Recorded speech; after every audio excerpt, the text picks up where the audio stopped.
നിങ്ങളുടെ ഇഷ്ട പരമ്പരകൾ എക്സ്ക്ലൂസീവായി സൺ നെക്സ്റ്റ് ആപ്പിലൂടെ തികച്ചും ഫ്രീ ആയി ഇപ്പോഴേ ആപ്പ് ഡൗൺലോഡ് ചെയ്യൂ. ഭാവനയ്ക്ക് ഇത്രയും വേഗം എല്ലാം മനസ്സിലാക്കാൻ പറ്റിയത്. അതെ മാമ, മാമിയും കൂടി ഉണ്ടായിരുന്നതാ ഭാവനയുടെ ധൈര്യം. എനിക്ക് പിന്നെ എന്തിനാ വിളിച്ച ഭാവന അവിടെ നിൽക്കുന്നത്? അവർക്ക് ഇനി പോകുന്നൂടെ? ഭാവനയുടെ ഐഡിയ എന്താണെന്ന് നമുക്കറിയില്ലോ. എന്തായാലും നോക്കാം. ഇനിയിപ്പോ അല്പം ശ്രദ്ധിച്ചിട്ടേ അജയൻ ഭാവനയോട് കളിക്കാൻ പോകും. അങ്ങനെ പറഞ്ഞു കളയണ്ടേട്ടാ, അയാൾ ചതിയനാ. ഇപ്പം ഭാവനയോട് ദേഷ്യം കൂടിയിട്ടേ ഉണ്ടാവുള്ളൂ. മാമൻ തന്നെ സൂര്യോടൊന്ന് പറഞ്ഞാ മതി ഭാവന ഇങ്ങോട്ട് തിരിച്ചു പറഞ്ഞയക്കാൻ. ആ നോക്കാമായേ.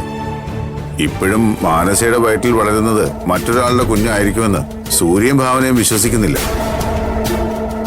അത് അവരുടെ കുഞ്ഞു തന്നെയാണെന്ന് അവരുടെ വിശ്വാസം. ഇനി എന്താണ് ആ മഹേന്ദ്ര ശർമ്മയുടെ നീക്കമെന്ന് നോക്കണം. എന്തായാലും അവർക്ക് അവരുടെ മകനെ തിരിച്ചു കിട്ടാതെ പിന്മാറില്ല.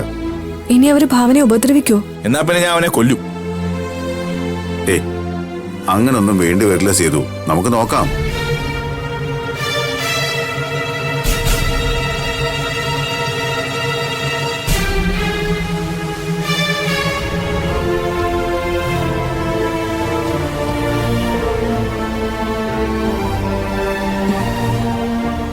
നീ വിഷമിക്കാതെ, നമ്മുടെ മുൻ തിരിച്ചു വരും. അവൻ നമ്മളെ പറ്റിക്കാൻ വേണ്ടി മാറി നിൽക്കുന്നതാവും. മാനസയും കൂടി കൈമലർത്തിയ സ്ഥിതിക്ക് ആ പ്രതീക്ഷയും പോയി മഹിയേട്ട. ഈശ്വര, എന്റെ മോനൊരു ആപത്തും വരുത്തല്ലേ. എന്റെ ബലമായ സംശയം മാനസ കള്ളം പറഞ്ഞതാണെന്ന്. അവളുടെ വയറ്റിൽ വളരുന്ന കുഞ്ഞ് നമ്മുടെ സുനിലിന്റെ കുഞ്ഞ് തന്നെയാവും. അവളുടെ സംസാരത്തിൽ തന്നെ അത് വ്യക്തമാണ്. എനിക്കും ചില സംശയങ്ങളുണ്ട് മണി.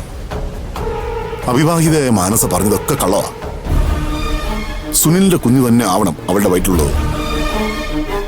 അങ്ങനെയാണെങ്കിൽ നമുക്കിതിന്റെ സത്യാവസ്ഥ കണ്ടുപിടിക്കണം. എന്ത് വില കൊടുത്തും കണ്ടുപിടിക്കണം. എങ്ങനെ കണ്ടെത്തും? ഡെലിവറി കഴിയാതെ DNA ടെസ്റ്റ് നടത്താൻ പറ്റില്ലല്ലോ. ആദ്യം നമ്മുടെ മോൻ എവിടെയുണ്ടെന്ന് കണ്ടുപിടിക്കണം മഹിയേട്ട. അവൻ വരും മോഹിനി.